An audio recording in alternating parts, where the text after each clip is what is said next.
Hi, Lisa White, IVF coach with IVF Manifesting a Miracle.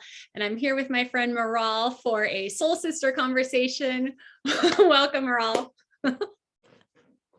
Hi, welcome. Thank you for having me Yes, too. I'm laughing because we are adapting and we're just rolling with it. We were trying to go live on Instagram, having some technical difficulties, and we still want to continue this talk. And so thank you for being so kind to just say, hey, let's just do a Zoom and record it. So it's turning into a soul sister chat. Yeah, it's all we can do. I mean, Right? that's how life is. Totally. So we're going to be covering three main areas. I'm sure we'll just see where the conversation goes, but fertility, diet, inflammation, and gut health. And just to introduce you to my community, and I'm so excited to share more of who you are and what you're about, so that hopefully you get some more people following all your amazing work that you're doing. But you are a functional diagnostic nutrition practitioner practicing functional fertility and help couples. Help couples resolve infertility and get back to creating the families that they so deeply desire, which that's what we're about, right? Helping families start and grow. And you Absolutely. and I connected. I love, it's like a full circle kind of moment for me, because we met back in San Diego in early 2000s when you were my yoga instructor in Bird Rock, La Jolla, and Pacific Beach. I just have so many wonderful memories, taking your classes, and it's so cool, seeing you do this work now and reconnecting with you. Yeah, wonderful, super wonderful memories of that time for sure. And Yeah, I'm glad that you were able to be a part of that community. Really special. it really was. And you've been practicing yoga for over 20 years, right? Yeah. As a certified and you are a yoga teacher, a Thai massage therapist. Yeah. So can you share a little bit, what brought you into this work in the fertility space? Was it based on your personal experience in becoming a mom? I know you're a mom of two. Let's just start a little bit of a highlight just to give people an idea of your background. Yeah, sure. Really what drove me to want to help couples with their fertility issues is really what I was seeing all over the world and what I was seeing going on with my friends. And now hindsight 2020, I can look back and see that, I had issues as well that I was able to resolve, kind of not knowing that I really had issues. But seeing how much infertility has been on the rise and how disruptive it really is to the core of kind of what it means to be human, and how agitating and irritating and kind of loathing it is for people to go through this experience. It's pretty awful. Mm-hmm. And, you know, there are so many, answers out there that have just not been so mainstream, just not part of the conventional model. And I knew that.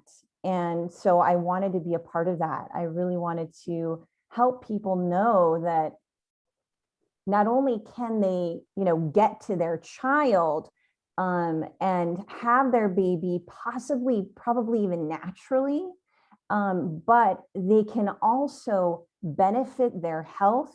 They're going to benefit their child's health. And that helps the lineage moving forward in society. And then we have so many more healthy people that are able to contribute to whatever it is, in our world that we need. Everybody, has their own unique specialty of how we help out. But, really that's what drove me at the core. Because if honestly, this sounds really weird when I say this to people, and I hope it's not hurtful to anyone, but in a way, infertility can be a gift to grabbing a hold of not only your health, but your child's entire life and future health. Wow. It is a gift for that. And so, because if you can get it right before, you conceive and you want to bring this baby in the world, whether that's, natural conception or you need to have any fertility methods, you have the opportunity to change the course of your child's health. And without your health, you don't have anything else. You don't feel good. You can't do anything. You go into debt. I mean, the whole gamut. So that's what really motivated me to want to help families build. And was this like an intuitive knowing, would you say, when you say you always knew like there was a different way or a better way to support those with challenges? Yeah, I guess part of it was intuitive. And then when I was already practicing functional medicine and, and so when I was practicing this, my practice was kind of like the whole gamut. I was seeing everybody underneath the sun with all kinds of issues. And, I get these fertility clients and they're kind of like, they don't really know exactly why they're coming to me, but they've tried everything. And then they come to me and I can start to explain to them and educate them and empower them like, yeah, this is in your hands. You have the opportunity to change this around because no fertility place can improve your egg quality. You have to do that. And so, no clinic is going to be able to clean up the toxicity that's creating the inflammation and the oxidation that's destroying your eggs. You have to do that. So what are the things that I can help you with and help you investigate the underlying causes and also help you clean up your lifestyle, empower you and coach you, because sometimes it's not easy. Like you need support, you need somebody to keep you accountable and all of that. Yeah, no, I'm so glad that you're all about empowerment too. We both want to help people kind of just step into this and take some ownership instead of putting everything on the doctor, everything on, well, they're going to fix it, and putting all their trust and faith in the doctor. You want to have that, but also like maintaining like what you can control in this ride. And it's just, for diet is one, right? What we're putting in our body, what our food. And where would you like to start? I mean, is there one of these areas with inflammation, gut health, and the fertility diet that is like kind of foundational to, I mean, the gut health is so important, which can affect inflammation, which the food we eat, it's like they're all interrelated. That's right. That's right. They are all interconnected. I always think of, there's this comedian that my husband showed me so long ago, and he was talking about men and women, and he was talking about how women are like a ball of wire. Everything is connected, but it's true for all of us. It just always makes me laugh. And I think of that, but it's true. All these topics are interconnected and they are a foundational baseline. And so I think we can trickle through all of them gracefully, being mindful of time. But, and if anyone has additional questions as we go into it and they want to go deeper, they can submit questions and we can answer them. Definitely. But basically, what were you going to say? Oh, no, just these topics are just, a lot of people have questions about like, what should I be eating? What should I not be eating? There's so much out there, so much information. And it's like, that's why I bring on experts like you and trusted people that like have knowledge instead of like going down the Google rabbit hole of like, there's so much out there, Yeah. And it can be very overwhelming and daunting. So I mean, I think the umbrella for all of this is inflammation. But what is inflammation, right? Inflammation is really stress. You can find those two words really being synonymous. And that's what I try to educate everybody on, because the forms or stress is what is causing the inflammation. Okay.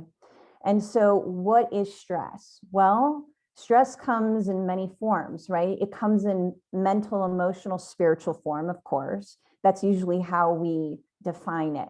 But it also comes in biomechanical form. So chronic pain or body aches and pains, injuries. And it also comes in the form of biochemical.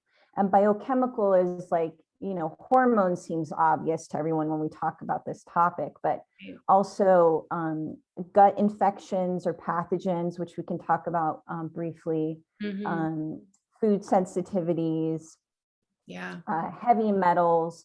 toxins, All you stress, know, stress on the they're body. all, exactly, they all have stress. And so they are creating inflammation. And why is inflammation really that number one reason for infertility? Is because it is going to create stress upon all the systems in your body.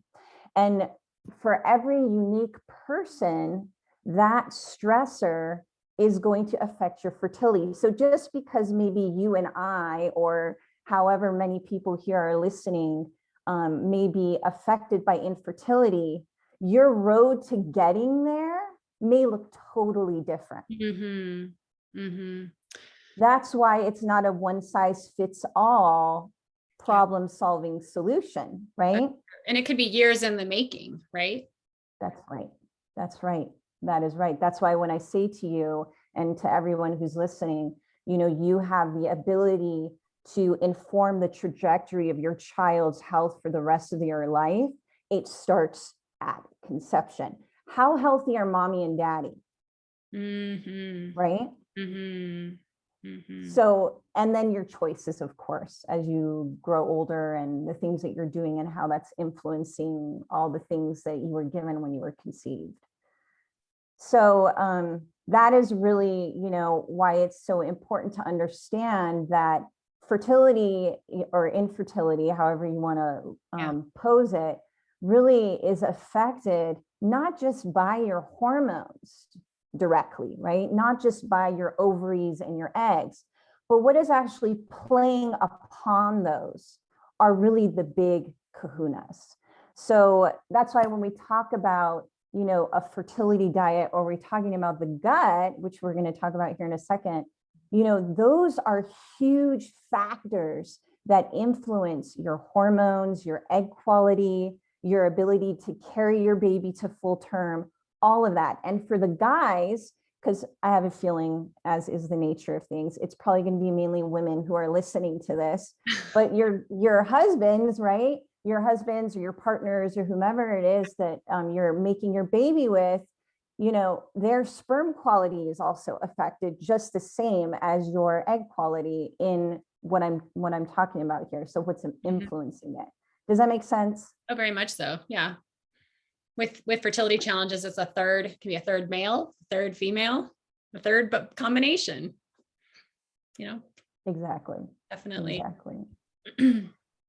So that's really how, you know, when we're thinking about inflammation and stress, you've got to think about a big picture that way.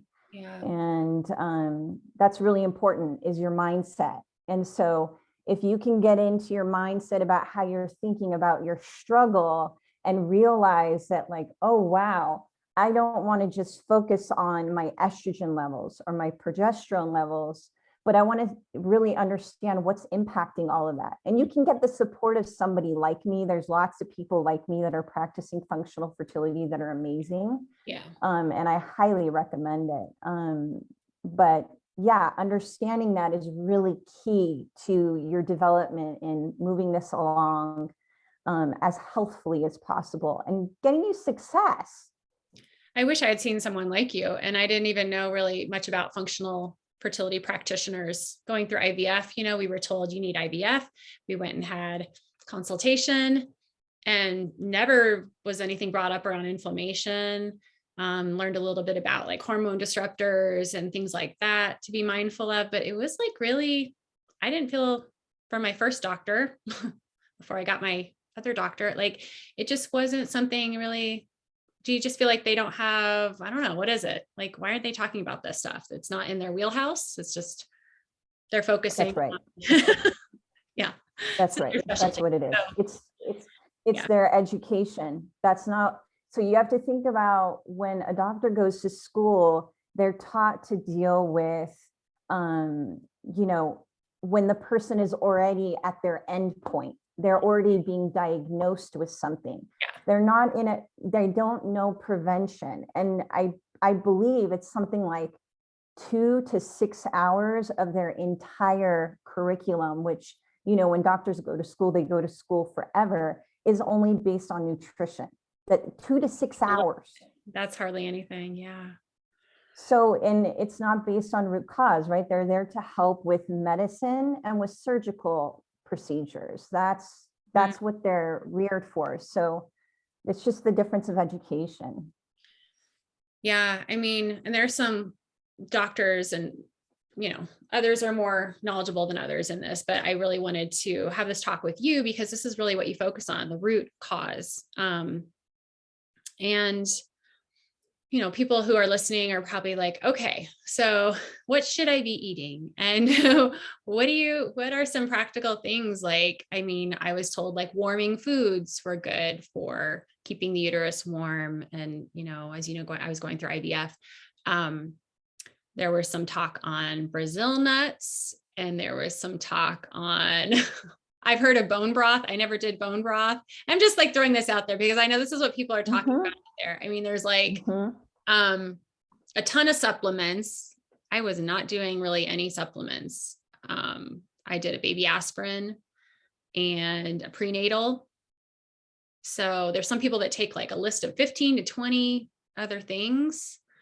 I just like, I'm putting this out there because I like want to hear your thoughts. Like more is not always better. And some people think, well, so-and-so was taking that. Well, I should be taking that. And like, where do people even begin? I mean, they see someone like you who does some lab work, right? Or getting to the root cause. And then you can kind of like pinpoint and guide people. Like this would be good to add into your diet or this supplement. Yeah. So there's a lot. Yeah. And sorry, it's very, very true. questions. No, you're fine. But yeah, no, that's how it is. I mean, you don't know where to start. Exactly what people are thinking. What do I take? What do I do? Yeah, exactly. And it's what people are feeling and thinking and probably doing, So I would say this. I would say I invite anyone who's watching. You guys can either go to my IG page at Maral Salerno, or you can go to my website at reclaimoptimalhealth.com. And on either of those, there's a link that you can click on to get my fertility starter kit. And in the fertility starter kit is a whole guide on food. And there's a couple different little pieces in that kit, but that's one of them. Okay. And when you go in there, what I do is basically break down what I was talking to you guys about stress and inflammation, and how food is one of the things we do like probably the most, that's the most stressful on our bodies, because eating requires energy, right? Mm-hmm. And so if you are constantly putting in foods that you are either sensitive to or that are inflammatory in nature, well then, you're just increasing your inflammatory load. And to get you to a fertile state, we have to try to remove as many of those inflammatory stressors as possible. So if we can really go and put energy towards food, we get a lot done, because most of us eat at least twice a day, probably 5 times a day. You know what I mean? Like it just depends on the person. So if you think about how frequent it is, and you can get it right, it's like, wow, you get a really big bang for your buck for what you're doing, right?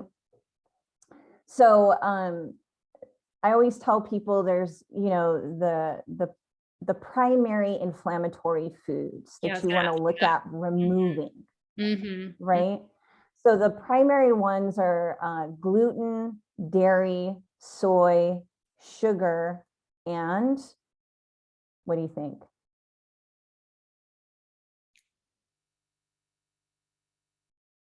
Meat? No, actually not meat. We like meat a lot. Okay. I would love if we had everyone live on here for a moment, but I'm going to let everyone think for a moment if, they know what the last one really is. Thinking alcohol. But those, yeah, definitely alcohol would be in there for sure. But say that again. No, you already said dairy, gluten, soy, sugar, corn. Yeah, those are the primary inflammatory foods. And there's a couple reasons probably for the corn and the wheat in particular. It could be definitely the fact that we have a lot more pesticides. Mm. and a lot more genetically modified crops. And so this is what makes these foods really inflammatory. And there's also preparation methods that we've lost in our culture, which is a whole nother topic. Oh, yeah. That, anyone who wants to know, we can talk about another time. But so those are the primary ones. And what I let you know in that guide is that, you can look at this and you can, if you feel like you can go full bore and you want to remove all 5 at the same time, go for it. But if it feels intimidating to you and you want to just get started, you want to just get in there and start slowly removing some of these inflammatory foods and making a dent in your process, just start with 2.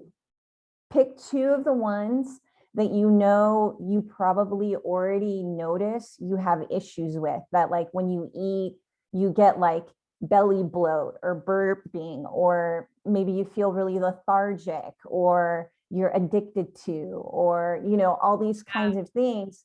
Put your energy on those 2. And then over time, you can add more. It's all about getting started. It's not about being perfect.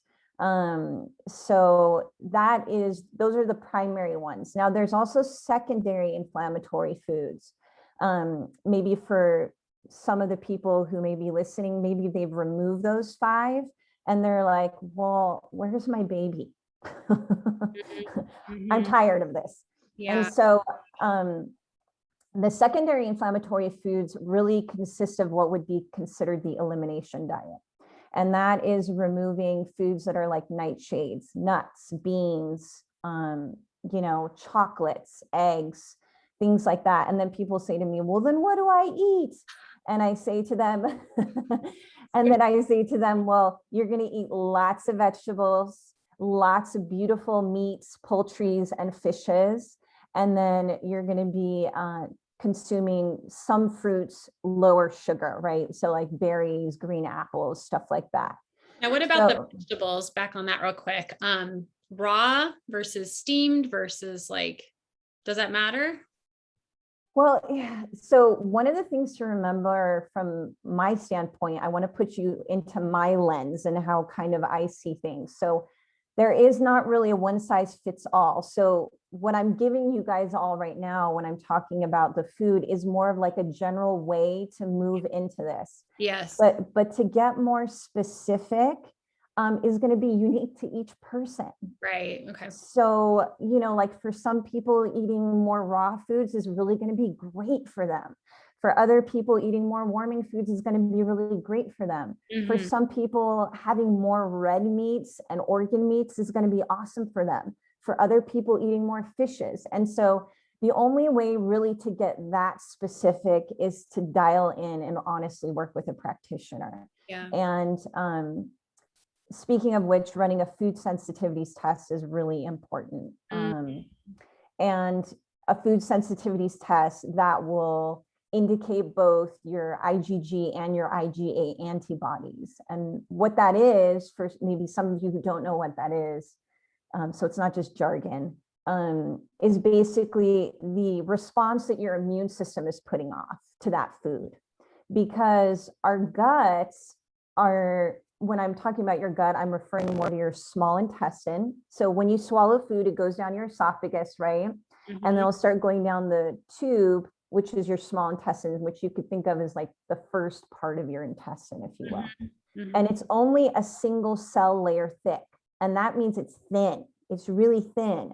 And it's made to, stay together like this. So you don't want it ever to be separating or coming apart. Right.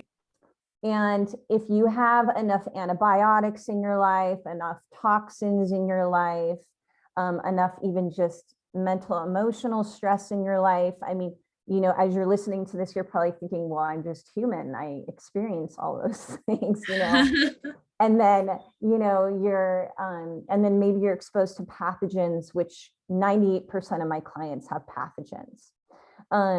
All those things are going to create damage to your small intestine, and it's going to separate that lining, which we call the tight junction. And why that's important to your food is because then you'll eat something healthy like broccoli or, blueberries or whatever, and you really like them. So you eat them a lot. And then what happens is maybe you scarf them down, you didn't chew them really well, but even if you did, those particles come and they float right through that space, and they're not supposed to get through. And when they float through, that's when it hits your bloodstream. And once it hits your bloodstream, that's when your immune system is triggered. And that happens enough times, then that's when it puts off an antibody response, because then your body thinks it's an invader, because that's not supposed to happen, right? So when you take a food sensitivities test, it's reading that. And it's telling us that, oh, you've probably got a leaky gut, because that's the leak. Okay. And now we know, oh, Lisa, like, yeah, Maral, oh, yeah, maybe lamb isn't so great for you. Oh, gosh, I really like lamb, or, whatever it is. And so those are the foods to also remove. And then in return, start experiencing and introducing foods that you don't consume as much, is usually how it works. And you do a food sensitivity test? Yes, on everybody. And how do you do that? How would someone get that? Like I usually order it for them when they're working with me. Okay. And I like using the Vibrant America test, their food sensitivities panel, because it does both of those antibody tags that I was just referring to, IgG and IgA, because you'll get ones that only will do one. And the problem is that your body may tag it with a different antibody, just depending on the food, just depending on how your body decides it wants to tag.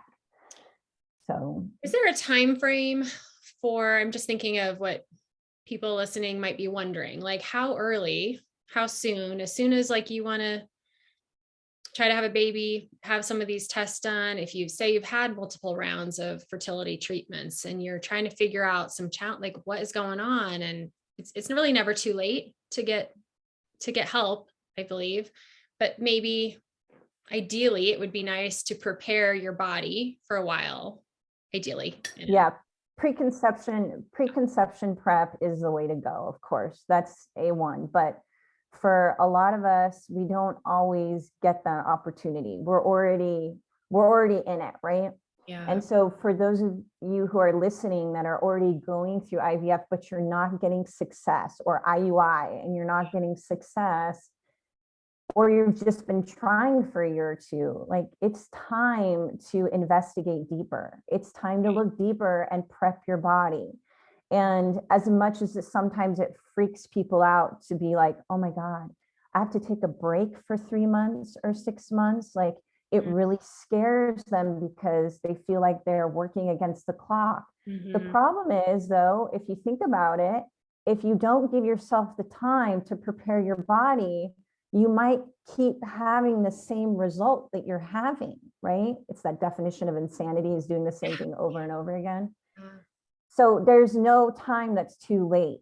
And so ideally, you want to give your body at the bare minimum 3 to 4 months, because that's a full reproductive cycle, right? The cycle of an egg. And so that would be, I would say, the bare minimum for you to really get really good results out of the work. If you can do 6 months, that's my ideal. But yeah, does that answer your question? No, this is very helpful. And like you said, I mean, it's to help you through pregnancy too, helping you be able to hopefully carry a child to term, and it affects your future offspring. Yeah. And their future, children. Isn't that amazing? Yeah. When you really break it down. Yeah. Yeah. And, just to really quick add on that is our health is actually more based on our grandparents' health than our own parents' health. Yeah. I've heard that. That's really cool. I never got to meet my biological grandmother on either side. I have a step grandmother, but she's my grandmother. But yeah, just the genetic part, I don't know. They're in you. That's for sure. Oh my gosh. How are we doing on time? I know we're getting close to 11 here, but this has been so enlightening. I mean, I appreciate just the tips you gave with those 5 areas, the inflammatory foods and gut health. Like it's so important to tune into that, how it affects the rest of the body, you know? Yeah, and I think sometimes when we think of gut health, people, for some, it'll be obvious. They're like, yeah, I've got gas, I've got constipation, I've got diarrhea, I've got bloating, like some people it's going to be obvious. Mm-hmm. Other people, they'll be like, I don't have any gut symptoms. I mean, I poop once or twice a day, Yeah. that doesn't necessarily mean that your gut doesn't have any damage to it. And why the gut is so important is because it processes hormones. That's the big deal with your gut. And so, not only is it like the food that you're putting in and being able to render the nutrition from it to help the impact of your eggs and reduce inflammation, but then when you look, to your gut itself, it needs to be in good working order, because if you have a poor working gut, you're not going to be able to digest excess estrogen properly. And that's going to be a toll on your liver. And then you start getting estrogen dominance, and that affects fertility. If you don't have a good working gut, well, your gut it's secreting about 90% of your immune system is in your gut. And so if your gut isn't working properly, then yeah, it's going to be difficult to hold a baby, and you're going to have recurrent miscarriage because your gut is compromised and there's inflammation and your immune system is being overly taxed. And it could actually just be from food sensitivities. Wow. Yeah. So what we eat impacts, our babies. totally. So, I hear a lot of talk sometimes of people kind of bad mouthing people who want to do better, eat really clean, and provide good nutrition for their bodies, as if they're kind of crazy and have a neuroses. And, it's just, you have to quiet that noise down, because the truth of the matter is we were never designed, and our planet, our environment, our food was never so toxic as it is now. So we have to learn to adapt, to be investigators for our own body, for our babies, for our families, and for our future. Yeah. And, that's it. Yeah. Thank you. That's so important. And one question that I just wanted to ask before we close, a question that came in was about probiotics, and how long should you be taking them before either egg retrieval, transfers? Do you have any recommendations on that or tips? It sounds like a question of someone who's already in the process. So I would say, in an ideal world, that 3 months, you want that full reproductive cycle. But if you don't have a choice and you're really, really keen on it, then just start. But in an ideal world, I would say 3 months, at least. And you can take it up to a retrieval or up to a transfer? Yes. Up to the date or something? Yes, I do with my clients. Yeah. Because you have to remember that the gut, all that bacteria in your gut and in your whole body, but in your gut specifically, it affects like the modulation of your hormones, of your blood sugar levels. It does so many things. The bacteria has a job and how it influences everything that's going on. And so, yeah, you definitely want to do that. And I recommend a spore-based probiotic rather than a typical probiotic that you find in most food stores. The one that I like is by Microbiome Labs, and it's called Megaspore Biotic. And so I'm sure there's others as well, but you guys can check that out. Yeah, for sure. So how can people find you? You're at reclaimoptimalhealth.com. Yep. And on Instagram, YouTube, Facebook, Twitter, Pinterest, all the social media channels, right? Yeah, exactly. And I think on most of them, I'm at Maral, Salerno, my name. Oh, Maral. Okay. Yeah. And Reclaim Optimal Health. Yep. Thank you so much. This has been amazing. I appreciate you just jumping on, and let's stay in touch. I still have your yoga video that I bought way back in the day from you at Rock. I still have it. It transports me back to the beach. whenever I need a like beach fix. So I know, me too. hearing your voice is so soothing, and I miss you. I miss you too. Thanks for having me. And I hope this was helpful for everyone. Very And if you have questions, reach out to me. Yes. And connect with me at ivfmanifestingamiracle.com here for you. So thanks so much, Maral. Bye, Thanks. everybody. Bye.